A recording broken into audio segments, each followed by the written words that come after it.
So Alex Cora was asked, did he give the team a pep talk on the first day of spring training? He said, no, not really. I've been thinking about this for a while. It's one of those things where you look around and you look at what we're trying to accomplish and what we have tried to accomplish since I got here in November of 2017. But at the end of the day, we are who we are. Teams are going to go through stretches, good and bad. Not everyone can be the Dodgers, he said. So that's Alex Cora basically saying, fellas, we are what we are. We are what the front office has given us, and we'll just try and make the most of it. And it feels like everyone has either conceded or called out John Henry. So the question is, does Henry hear it? Yeah, I do not think he does. I don't think he cares. I said this to you the last time I was on BST. He's got that sort of let them eat cake attitude. Like, that's how he's looking at the fans. That's how he's looking at his own team.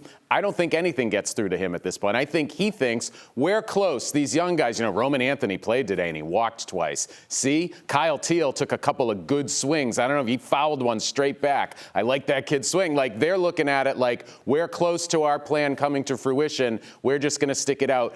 Henry is above the noise. He was there talking to reporters. Mike Silverman chatted with him a little, but the only thing he would say was, "Oh, you guys here to write about Netflix?" Throwing it in our face, treating us with contempt. That's how I feel like Henry is treating us. And you think it's a him thing, not an organization 100%. 100%. That's why you have everyone coming out. You're talking about it. Cora, Kennedy, they've had such mixed messages from the top, partly because he won't say anything.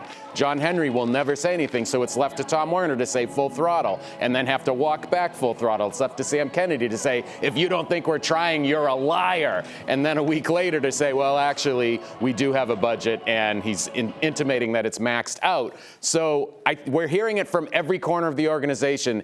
It is directed at one person. I am 100% sure of that. Okay, well, speaking of Kennedy, he's been the one front office member really talking to the media this winter. And this week he talked about the status of the team as well as the lack of spending. I see the Boston Red Sox as a force in Major League Baseball. The standard of excellence has to be there. We're about winning championships, and we know where we're picked to finish in the American League East this year, and that does not sit well with us, but it is what it is, and we got to get out and start playing games. We have set parameters for him, and he's operating under those parameters. Can we surmise that there is additional room from where you are now compared to the parameters that you've set? I do not want to talk about specifics related to payroll or parameters because it does nothing to help us competitively. And look, I think the focus on spending is fair and reasonable given where we finished the last couple of years. So I thought that last comment was almost unprecedented. Almost never will you hear a front office member of a pro team say, no, there's a budget. Almost always what they say is, whatever our people need is what we give them. We will do everything we possibly can to have the field the best team for the fans of Boston and win a championship. You almost never hear them say, yeah, there's a budget. And it's like this combination of calling out Henry and conceding, which that to me is what really would disappoint me. Because, yes, they're bad, John, but they're not bottom of the league bad. I mean, they should be a wild card contender.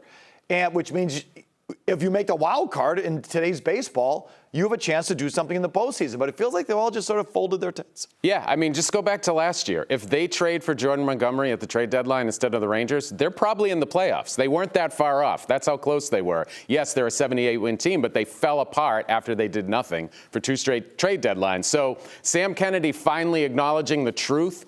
Yay, I'm all for that, but it's too little too late. If you wanted to make that message clear, you say it at the beginning of the offseason, and we'll caterwaul about it, and we won't be happy about it, but at least we'll know, and you won't be full throttling us in our faces and telling us to take it. Finally on Henry, do you think that the way he's managing the team is a business decision or a baseball decision? Business. I think it's totally business. It's looking around and saying you don't need to spend like the Yankees, the Dodgers, the Padres, whatever. You don't need to spend like the Mets to win. You can spend like the Diamondbacks. You can do what the Orioles are doing right now with all these prospects. That's how you win. And I think you're seeing it across all of his other sports. He's upset about all the oil money coming into the Premier League. And so he's trying to almost head that off at the pass in all of his sports and being like, no, we are not going to play that game. And you know who loses? Us.